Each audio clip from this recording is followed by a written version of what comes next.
Welcome, everyone. I'm Dr. Donald Wallenfang. What a pleasure to be with you on this live stream dedicated to the philosophy of Martin Heidegger, portraying his philosophy as the phenomenology of being given. Within the stream of the phenomenology of givenness, this genealogy of a phenomenology of givenness. So we want to really think a lot together about Martin Heidegger as one of Husserl's proteges, one of his main proteges, and the breakthrough ideas of Heidegger in relation to the more general concept in phenomenology called givenness. So I will share my screen just to highlight some key points as we go and make sure that it's working. Okay, looks like our screen share is working okay here. So again, Heidegger and his analogy of being given, and what is meant by this phenomenology of being given. It's actually one of the titles of Marion's books, étant donné in French, being given, certainly with Heidegger in mind in part, but Marion proposes a more radical reduction to givenness itself rather than just being given and how being gives itself phenomenologically, which is the stuff of Heidegger's work. So this presentation, I want to concentrate on Heidegger in relation to Husserl, this family tree of phenomenologists, and how they understand the concept of Gegebenheit in German. We say givenness in English. So whereas Husserl's phenomenology is based on ideal objectivity, Heidegger moves beyond the supremacy of the sphere of things, what's called in German the Sachsphäre, beyond the sphere of things in order to ground phenomenality in the lived experience, Erlebnis in German. So Heidegger's work is a slight critique of his mentor Husserl's work in Being and Time, his book Being and Time, and other works of Heidegger. But it's a movement from the Sachsphäre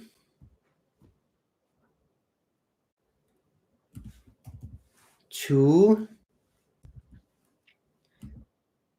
the phenomenality of lived experience itself. So we have a kind of Cartesian turn of sorts in Heidegger's work that he's much more attentive to the phenomenality of subjectivity, of the ego life, of consciousness, which he calls Dasein. So in English, we could put this, it's a movement from the field of objectivity without totally dispensing of objectivity. And it's not just a movement toward the field of subjectivity, but for Heidegger, it's a movement from the field of objectivity to, we could say, the phenomenality of what he calls Dasein, which is the interpreting analytic. We can think in loose terms as subjectivity, but it's still the emphasis for Heidegger is only on design, but how being, in German Sein,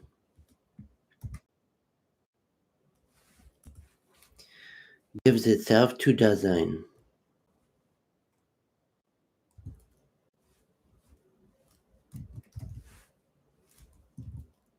How being gives itself to Dasein, the human subject.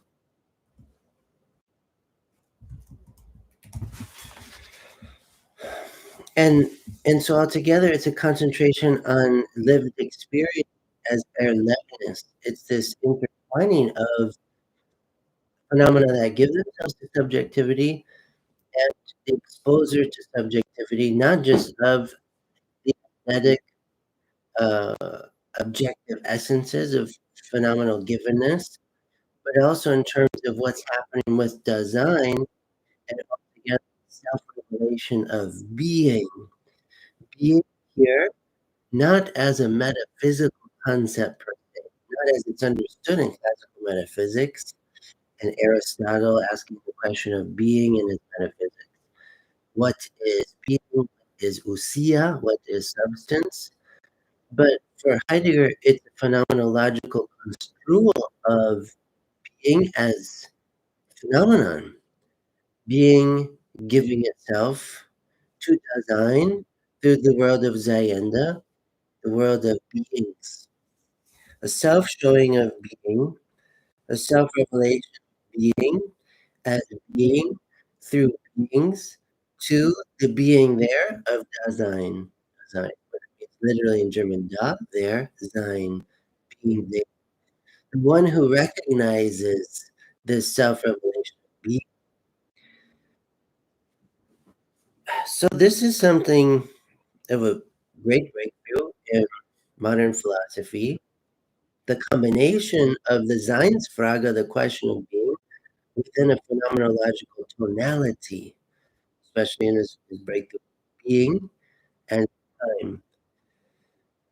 So, in such a broadening from the Sachsphäre to Erlebnis, from this field of objectivity to that of experience, especially attentiveness to the phenomenality of Dasein, subjectivity, the subjective reception and interpretation of the self revelation of being, and such a broadening of phenomenology. To speak of givenness does not then require speaking exclusively in terms of subject object, which is what we get more so in Husserl. Rather, in Heidegger's notion of givenness, an object does not give itself, but a signification or meaning gives itself. So, in Husserl, we have the phenomenon as eidetic object. Heidegger, the phenomenon is more the form of the event of Ereignis. So, the phenomenality of Dasein and Ereignis, which is, we could say, the dynamism of experience as Erlebnis, but a dynamism of the givenness of being through beings in experience as this eventfulness of meaning. So this is Heidegger. In Heidegger, the signification of meaning constitutes the human subject, just like in Husserl, the phenomenon constitutes consciousness, subjectivity through its immanent data, its immanent giving. And the subject for Heidegger does not constitute the signification of meaning because it is precisely the signification of meaning that is given to the subject. It gives itself by itself. Sich selbst und im Selbst liegt. The phenomenon, the phenomenality of the revelation of being, gives itself by itself. So we still have what could be called, for lack of better language, a phenomenological objectivity in Heidegger, but it's filling out what we could say this objectivity of subjectivity in light of the Seinsfrage, the question of being. So in Heidegger, all giving meaning takes place in the context of an immediate environment, in the world that surrounds us, the Umwelt. So to quote Heidegger from a work called The Definition of Philosophy, the meaningful is primarily and immediately given to me without mental detours across thing-oriented apprehension, living in an environment, this Umwelt, it signifies to me everywhere and always. That's what the phenomenological environment is doing, a constant lighting up of meaning, a constant givenness of signification. And so it signifies, this Umwelt signifies to be everywhere and always. Everything is the character of the world. Welt. It is everywhere the case that it whirls, es weltet. So in Heidegger, we have an expansion of the Husserlian concept called before es, which means in English, it gives. It gives. It's another way to say giveness. Es gibt. The phenomenon es gibt. The phenomenon gives itself. But in Heidegger, it's a widening of the concept to es weltet, which we could say literally means it worlds. The world worlds. We're not just talking about givenness, but we're talking about contextual givenness. So we start to fill out the hermeneutics, the hermeneutical layer of phenomenological structure of experience with Heidegger. The hermeneutical layers, lenses, filters, and taking this a bit more into consideration. So with Husserl, the victory was won of objectivity, of a return to the things themselves, of a real recuperation of universal truth and absolute meaning. It's huge. With Heidegger, he maintains this, but he also wants to apply this phenomenological reduction to the question of context, to the question of the envelopment, the ever-present envelopment of Dasein within this world of meaning and signification. So in Heidegger, every meaning or signification is given as a global one and so appears in an expansive context of world givenness. So we could think about it in a kind of heuristic way that we think of a globe and we call this the world or Earth. And it's more of a natural science metaphor I'm trying to use here without slipping into objectivism or scientism or empiricism, which is not Heidegger. But in as much as we all live on planet Earth, we all share the same Umwelt, the same environment for phenomenological encounter. And for Heidegger, more precisely, we share the same Umwelt for the phenomenological self-disclosure of being. So the Umwelt in Heidegger world that surrounds us is the stage for the drama of being to unfold.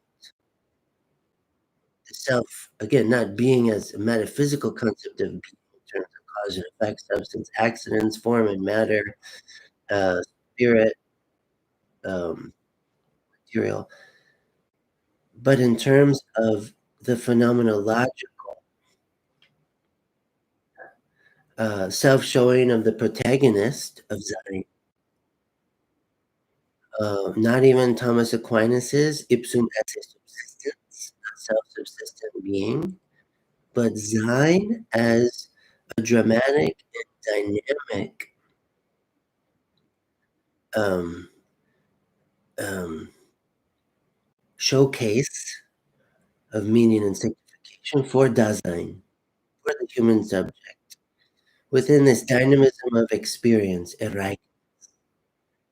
You know, Ereignis, Ereignis is when the curtain is drawn and the players come out on the stage.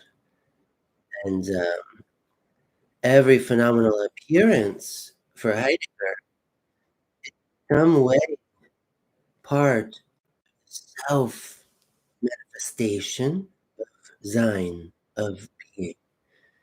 And so being, sign itself, does not appear in a finite figure, but itself it bears the character of the infinite, uh, an unlimited expansiveness of horizon. And Hans Geiger takes this up from studying with Heidegger, and we'll talk much more about horizon and influence of so many other thinkers. But this is starting with Heidegger here. An attentiveness to phenomenological context of givenness, that the context itself has its own givenness to investigate and to describe. Heidegger asserts the fundamental notion of Ereignis, the happening of an event, the eventfulness of the self-disclosure of being, and the ensuing appropriation of the event by the subject, Dasein, showing that the given is not an object and not only an eidetic object, but the very process of an event unfolding. In short, the conscious unfolding of givenness.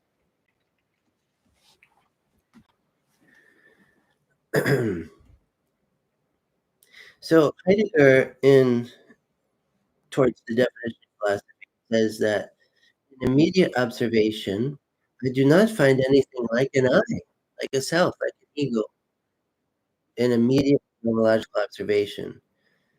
But what we find in phenomenological observation, attending to the data of experience, of lived experience, is just that, an experience, not this ego life that deals with this world of objects, or even in Husserl's term, this eidetic objects, phenomena, but Erleben, uh, experience of something, of living towards something.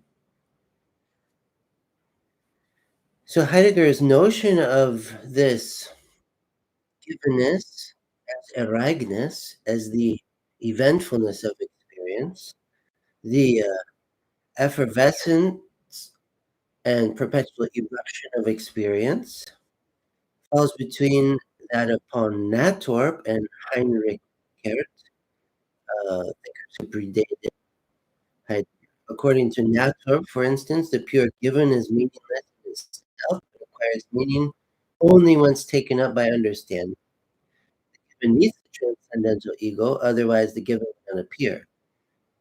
So in Natorp's concept, the objectivity of givenness is given up. But for Heinrich Rickert, on the other hand, who opposed Natorp's understanding of non-givenness, instead asserted that givenness is itself the first category of understanding, and likewise the first judgment. For example, this is given. So a little blend of phenomenological and metaphysical language there in Rickert. But Heidegger is neither Natorp or Rickert, but something in between, in that Heidegger does not deny givenness per se, nor does he deny the role of Dasein in the conception of givenness. So it's the intersection for Heidegger that is the interesting thing to consider. The intersection between Gegebenheit and Dasein. But Gegebenheit understood as Erlebnis on the world stage of the Umwelt. And so we can say a phenomenon gives itself not just as it gives, but also as Welten. The whole horizon of givenness gives itself. And this is ultimately what Marion calls one half-fold of givenness. The horizon of givenness itself, as a horizon for the self-manifestation of phenomena, and each given, each datum of experience. But Heidegger is especially interested in the stage in everything lighting up and the constellation in which phenomena light up, not just this star or that star, but the constellation and the entire phenomenality, we could say, not only of the night sky, to use the metaphor, but what's going on with the observer, design, in terms of network of meaning and signification that is lighting up in the process altogether of the self-revelation of Sein, being. So Heidegger's phenomenality of this Erlebnis, Ereignis, overcomes what we call the flat Husserlian phenomenology of objectivity by introducing a revised notion of givenness that serves as a way to ask the question about being, Sein, in terms other than isness or presence. For according to Heidegger, das Sein des Seienden ist nicht selbst ein Seiendes, which is to say in English, the being, the Sein of entities, of beings, Seienden, is not itself an entity. The horizon of givenness is not itself a horizon. Again, like a stage, like a milieu through which phenomena give themselves, a context, an environment of givenness. And in his work towards the definition of philosophy, Heidegger writes, however, simply and primitively the interrogative experience gives itself, in respect of all its components, it is peculiarly dependent on design, dependent on the phenomenological givenness, on the given phenomenon. Nevertheless, from this experience, a ground laying and essential insight cannot be achieved. Characterization of the lived experience as event, meaningful, not thing-like. An event of appropriation is what is ultimate by arrivedness. An event of appropriation of meaning for the subject. A non-process in the experience of the question, a residue of this event.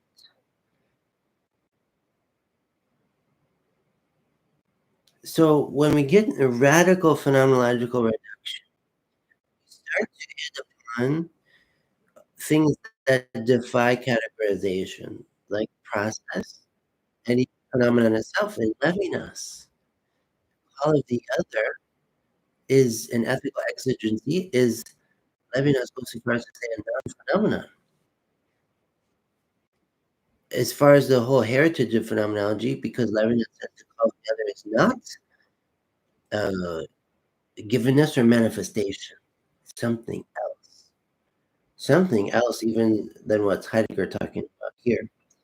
But we see this language of not only superlative result of the phenomenological reduction, but also paradoxical language where uh, there's defiance of the saturation of givenness to be delimited by interpretation, by any language. So this is what late Heidegger turns to poetry and a kind of mythical tenor, because prosaic language cannot do justice to the mystique of the self-revelation of being. Heidegger says further, lived experience does not pass in front of me like a thing, but I appropriate, ereigna. I appropriate this lived experience to myself, and it appropriates itself, ereignet, according to its essence. If I understand it in this way, then I understand it not as process, or as thing, or as object, but in a quite new way, as what he calls an event of appropriation, ereigtness, that transcends the categories of uh, thing, object, even eidetic object, and process. So this is Heidegger. Um, So Heidegger broadens Husserl's notion of phenomenality based on a presence of the here and now to an excessive phenomenality based on the opening of being, a fundamental character for the manifestation of all being phenomena. Heidegger initiates what Marion calls the phenomenality of being itself, and not in metaphysical terms, but in a dynamic self-revelation, beginning with the self-revelation of the Seinsfrage, the question gives itself. So Heidegger is using the method of phenomenology that he's learned from Husserl to ask the question of being once again. Again, I'm taking excerpts from my 2017 book, Dialectical Anatomy of the Eucharist, Phenomenology. So before I even get into theological features in the book, I'm doing phenomenology of the method of phenomenology, and that's this video talking about the concept of givenness in Heidegger, how it's different than Husserl. And it's an important chapter in the history of phenomenology. I cannot skip over this at all. But what Heidegger is developing here has a precursor in Wilhelm Dilthey, and is hermeneutical concerns of broadening of understanding through attentiveness to hermeneutics, avoiding two extremes. Dilthey, Husserl, Heidegger, and so many others, and then so eventually through phenomenology here, Ricoeur, Gadamer, are avoiding the two extremes. On one hand, of empiricism, a reductionism of understanding to a world of objects and stuff made up of the periodic table of elements and what the senses can um, receive in terms of sensorial data, and limited at that. Empiricism. It's a certain understanding of experience that is very flattened, and we could say rather two-dimensional in comparison with a broadening of understanding to what's going on in consciousness itself, and is the um, epistemological grounding of facts. And so the other extreme there is that concern for homology with the Cartesian turn toward subjectivity that leads to idealism and a reductionism of understanding, like Daniel Kant and GWF Hegel, of understanding to what's going on with subjectivity alone, as if this empirical world out there does not form a unity with the um, idealist world, the eidetic world of subjectivity. With Husserl, we have a bridge. But Dilthey is in here too, with these hermeneutical concerns and talking about the nexus of experience, not just subject object, but what Heidegger is getting at here with the Umwelt. And so these developments, we see in the history of philosophy, just like every field of study and invention, uh, everyone's standing on the shoulders of the previous one. Um, so I think that's important to point out that Heidegger is inventing all these without some cues from his predecessors. But he does take it some steps further for sure. So Heidegger initiates this phenomenality of being itself, showing of thus being, sein. Can't hear the word being in Heidegger like we hear it in metaphysics. It's not the same. It's the same word, but it's not the same meaning. It's quite different. Heidegger is critiquing classical metaphysics. He's critiquing what he calls ontotheology. He's critiquing this deductive method that begins with all the answers before taking time to ask questions. Philosophy, throughout its very old history, loves to begin with the question and continue with the question. The Frage. Um, Philosophy can become myopic, reductionistic when we only begin with answers, and then it's not philosophy; it's um, propaganda, it's agenda, um, and so there can be a slippery slope where once we start to know something, we do start to get answers to questions that we run too far and too fast with these within the very limited parameters, and we end up with another ideology, another ism, another schism of um, within the community of philosophers. But instead, if we continue to respect the question, what question, and we continue to let the question lead, there's always more to fill out in the answer. So the true philosopher is not content with one answer to a question, but is looking for many. Is looking for many angles that offer a roundness, an expansiveness, a resonance of meaning, signification, givenness, truth. Life never should become dull for the philosopher because there's always more questions to ask. Even Aristotle has a work called Problems. And in this work, it's over 900 why questions.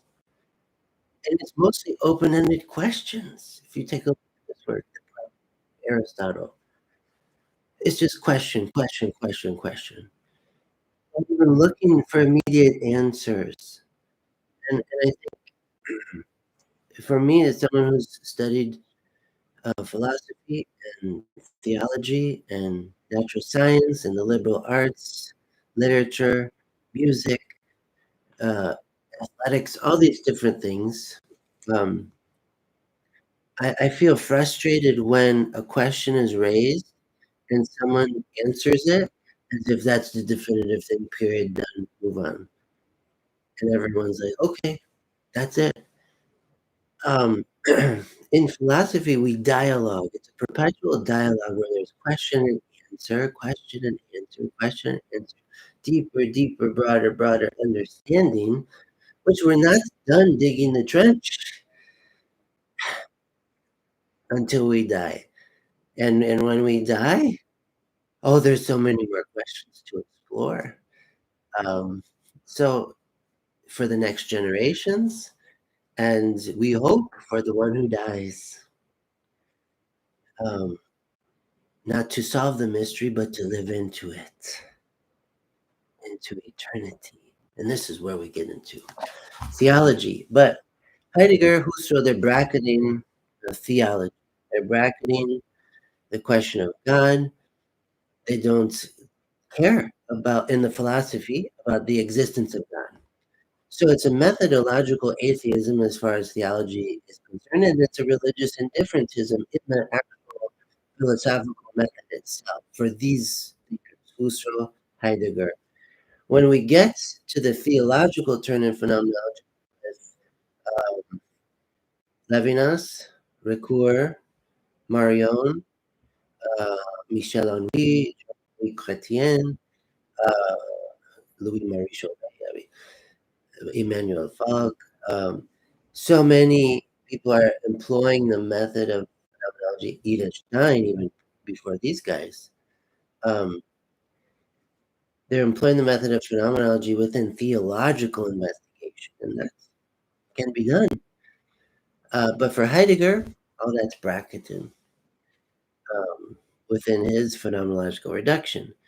But the phenomenologists who come after Heidegger will question Heidegger and claim he's being too reductionistic in his reduction. And so the paradox of the bouquet needs to be more radicalized to have a more, even more saturation within experience than Heidegger getting with his reduction. So for Heidegger, being is what ultimately gives, not as a gift, but as the phenomenal playing field of the disclosure of being. So every Zayenda, every phenomenon that discloses itself to Dasein in this playing field of disclosure of being that Heidegger is calling the Umwelt, not only what gives itself is the Zayenda, the particular phenomenon, but the phenomenality of the self-disclosure of being through phenomena, the self-revelation of Sein in and through Zayenden. Heideggerian phenomenology, however, is less a question of beings appearing as such, but more of one concerning the overall experience of their phenomenality, their phenomenalization, their givenness. To quote from Marion's book, Reduction and Givenness, the interpretation of beings with regard to their being, English capital B, being. So for Heidegger, what's of the moment most essential is this playing field, the belt and the eruption of the event of being given directness. Heidegger defines the phenomenon in the same way as Husserl. What shows itself on the basis of itself, but in Heidegger there is found a subtle reversal of the transcendent immanent relation as found in Husserl. So, to quote Marion, interpreting Heidegger, transcendence for Heidegger does not pass beyond the immanence of the phenomenon. On the contrary, if the phenomenon is valid as a being, then the capital B being, Sein, that offers being to itself becomes, in the capacity of phenomenality, the transcendent par excellence. So again, it's what's the meaning of the word transcendence? In Kant and Husserl and Heidegger, there's different shades of this meaning. For Husserl, transcendent has a negative connotation in terms of transcendent, but a positive connotation in terms of the transcendental reduction to transcendental subjectivity facing data of phenomenological givenness. But for Heidegger, transcendence has this positive meaning in terms of the transcendence of Sein, the perpetual transcendence of Sein, not as something imprecise, but what defines the structures of experience itself. So, Sein ist das Transzendenz, schlechthin. Being is transcendence as such for Heidegger. The transcendence of being does not leave being behind it, but rather pushes it to the end. The transcendence of phenomenality does not pass through the immanence of the phenomenon, but much rather leads it to its end. To the basis of the whole structure of experience. So again, the difference between Husserl and Heidegger here is that for Husserl, the prize, the trophy, the thing one gains through the phenomenological action is the objectivity of the self-givenness of the phenomenon, the thing in itself. That's what Husserl's after. And he finds it. He wins that prize. But for Heidegger, What he's after is a broader picture. He says, it's as if he's saying to Husserl, what about the horizon of the self-revelation of phenomena? And what about coming back to the Saga in our phenomenological investigation and interpretation? Can we at least open back to the question of being in different terms than classical metaphysics? Can we rephrase, reposition the question of being in phenomenological terms? That's what Heidegger does in Being and Time in this breakthrough work. And this is why even Levinas says it's one of the greatest philosophical works in the history of philosophy, even though Levinas takes a very much issue with Heidegger's affiliation with the Nazi Party. But for philosophers, we turn aside from the strongholds of ideology and together pursue the common good of truth. But again, for Levinas is reminding us not just truth as aletheia and a self-revelation of truth, but the ethical exigencies that come with truth and what Levinas calls difficult freedom through responsibility. We're going to get to Levinas eventually, but we have to pass through Heidegger to get to the other later phenomenologists. We have to. So when I got to study Heidegger with Marion at the University of Chicago, it was a delight, reading it from the original German and uh, learning Husserl and Heidegger through Marion and understanding how Marion saw himself, his trajectory of the phenomenology of givenness, and his book Reduction in Givenness, and his book Being Given, and his essays in his book In Excess, and in his book The Visible and the Revealed, and all these different works of Marion. But good philosophy studies the history of philosophy. Marion, for example, is an expert in the history of Western philosophy, and he helps bring to surface all of these various insights, that are important for better understanding to do philosophy in the year 2024. Thank you for your question, Imran. Could I describe a bit more the difference between evental appropriation for Heidegger and the phenomena as giving itself as itself for Husserl? Is it equally as primordial? Yes. In a word, yes, for Heidegger. Uh, equally primordial to the eidetic objectivity of the givenness of a phenomenon is the horizon in which the phenomenon gives itself. Again, that Heidegger calls the Umwelt, and altogether he's reluctant to call it a process of the phenomenon giving itself by itself, because process sounds too metaphysical. We have a first, next, then, finally. We have cause and effect and process. But the eventfulness, understanding the self-givenness of a phenomenon as an event, as a sui generis event, each and every one, each and every instance, an event. And this is akin to Albert Einstein's theory of relativity in terms of uh, we don't have space and time as kind of empty boxes to fill with stuff, with matter, with um, activity and physical phenomena. But even for Einstein, all living within the same time period, moving out of the 19th and the 20th century, we have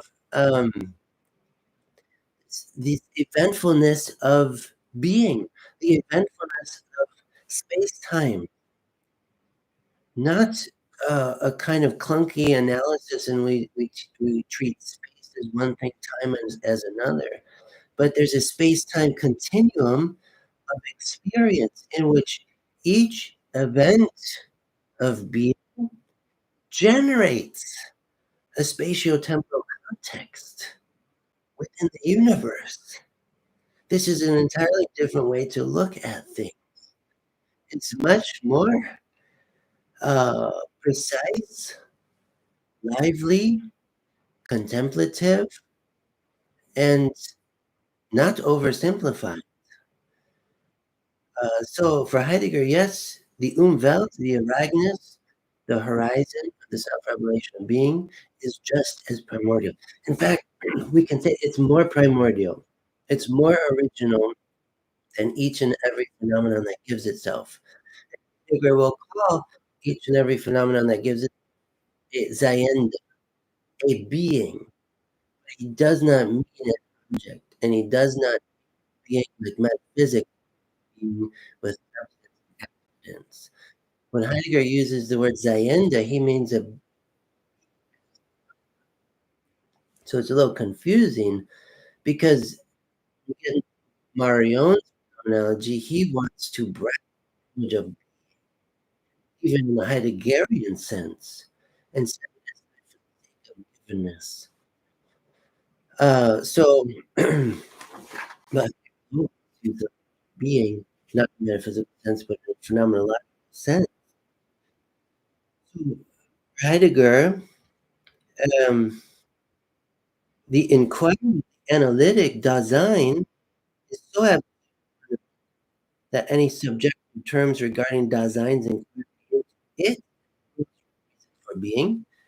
For example, like language of spirit, soul, consciousness, ego, reason, all this is bracketed in favor of the language of Dasein, of being there, in order to prevent the blocking of any open, uninhibited interrogation of the being of Dasein, and to avoid the Cartesian Hegelian metaphysics of subjectivity, even.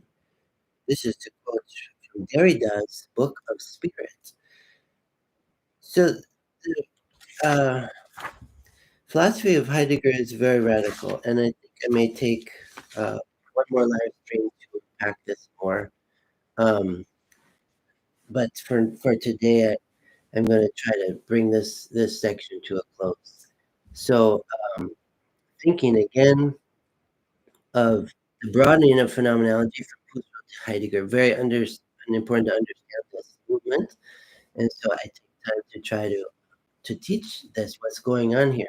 Very important observations, connecting the dots, putting together the pieces of the puzzle to understand the history of phenomenology, which is a massive chapter, breakthrough chapter in the history of Western philosophy. So Heidegger, these are some key points, some key grammar of Heidegger: Erlebnis, Dasein, Ereignis, Sein, Umwelt, from the Eskip to the Esveltet, it's worlds. Um, so I thank you all so much. Thank you again, Imran, for the great question for today. We're going to have more live streams coming next week, continuing with Heidegger, investigating his understanding more, and making our way to Jean-Luc Marion and focusing on this. So thank you for the observation of the microphone. Still trying to get it not to cut in and out. Maybe it's a matter of turning down the setting. I'll keep working on that. Keep experimenting. Just let me know. Thank you again. May you continue to think toward the whole, to pray from the heart, to live as a witness. We'll see you on the next one.